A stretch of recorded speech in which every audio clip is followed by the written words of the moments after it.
You made it! We're so happy to see you! How you doing, you beautiful man?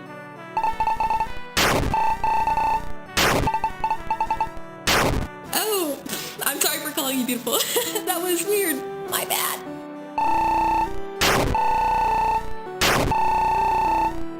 You could call me beautiful, Mary Lee. I always do beautiful. We love each other, hence the marriage. Anyway, what's new, Thomas? Anything exciting going on in your life? Hey, you okay, buddy? You look real sad in this photo I just took. No worry, I'll crop you out. Now we have the couple for their first dance. Oh, sorry, Thomas. Gotta go. It was so great seeing you.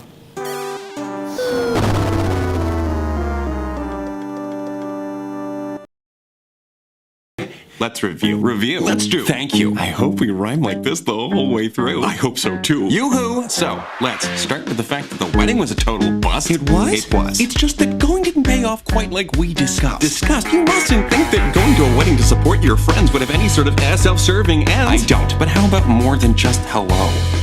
Yeah, something's iffy. Glad you're with me. That the state of things is icky. Is there something here we're missing? Maybe. No! I mean, you know that we've gone through all of this before.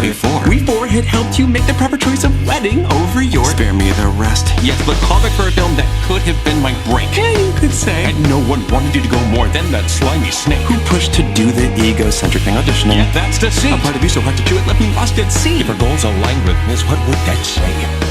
I felt forsaken. You were saying that we both have lost our way. But in your face I saw this pain, and so I made this choice. And now I have a restless head. And my bad, I'll just feel this way. What way? The way a groom might feel if he just watched as his bride ran away. But you're gay. I'm saying if I made the right choice, why don't I feel right? You may not tonight, but in time you might. I don't know, I think this feeling's here to stay.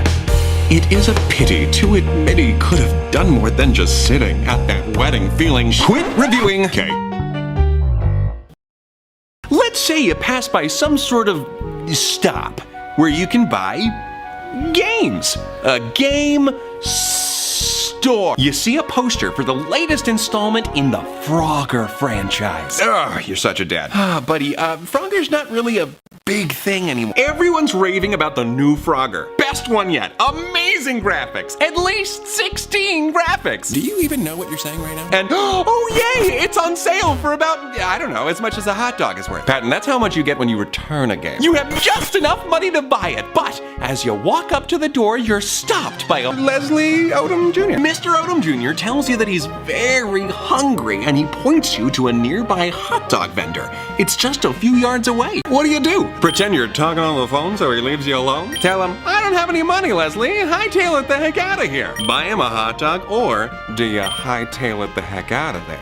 Of course, I buy him the hot dog. So you mustered up the will to give him a dinner that he could relish. Only, when he takes the hot dog, he walks away without thanking you. What do you do now? Do you say, you're welcome, in a way that lets him know you think he was rude? Do you prompt him by saying, what do you say? Do you physically take the hot dog back? Or do you go about your day? I mean, there's an obvious right answer here. Please don't tell me you're going to wrestle Tony Award-winning actor Leslie Odom Jr. for a hot dog. What? No. I'm gonna go about my day. Say a very handsome prince. Who's the prince? I don't know. Leslie Odom Jr. Leslie offers up a reward. What's the reward? Leslie's famous cake. He offers it to whomsoever is able to rescue his kingdom from the clutches of the skewed-bellied tyrant who is currently occupying said kingdom. Even if someone rescued the kingdom for the reward? I don't know. I just feel like it doesn't make much of a difference so long as all of the denizens are liberated? Let me ask you this. What if you can only save the large group of people by hurting another innocent person? That causes pain, but you said the right thing to do is to save the group? Can't hurt an innocent person.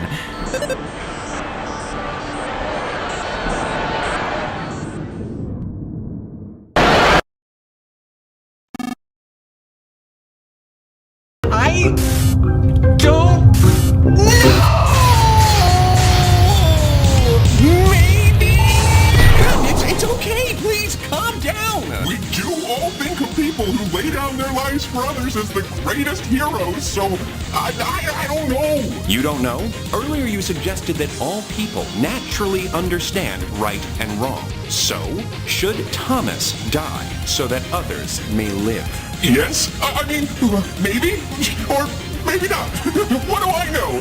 What do you think, Thomas? If it's your life or Leslie's? By the slow wit of Heracles Patton, leave Leslie out of this one! But how is Thomas supposed to feel empathy for this person if he has no one to visualize? Is there no one else he can feel empathy for? You're right, Roman. Thomas's life or Lee and Mary Lee's? What do you say, Thomas? I don't know the right answer here. It's up to you.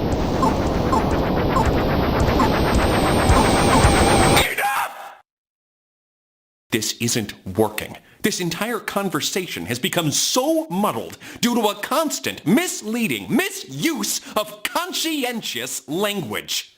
You'll need a sharp side to cut through all this bull. Frog. A sort of subterfuge specialist. The Lord of the Lies.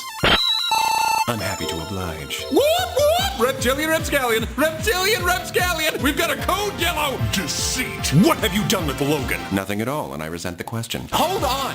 What are you talking about, Deceit? Who's misleading who? Patton's misleading you. Frogwash! I may be amphibian, but I can't say that I am fibbing. That's richer than Jeff Bezos coming from the self-proclaimed Lord of the Lies. Do keep it up with the wordplay. It never gets old. He didn't mislead you on purpose, Thomas. I don't think the little guy, or the big frog, is capable of that sort of thing. He may have just threatened the life of Broadway's original Aaron Burr himself, but you leave our rosy-cheeked riveter alone. Patton, I'm loving this new direction that you're going with your rhetoric, sprinkling in a few maybes, who knowses, or what do you think?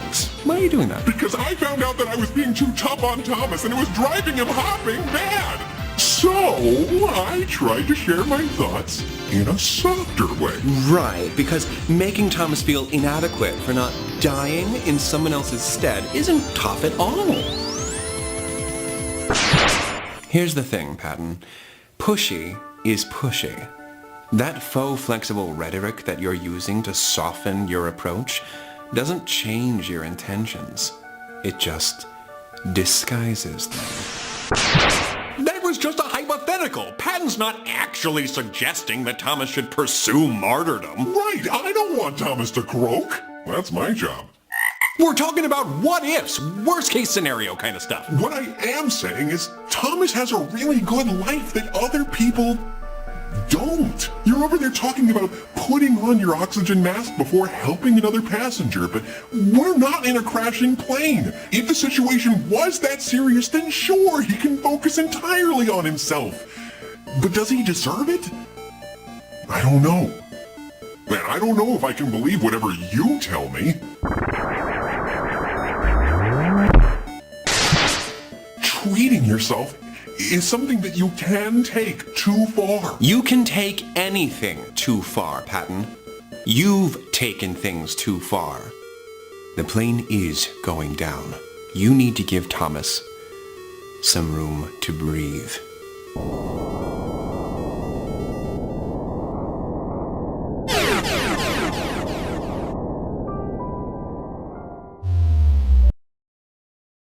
So, in some games, you have to use your turn to give yourself a power boost or to heal yourself. And even though that move only benefits you in that instant, it ultimately makes you a more helpful party member.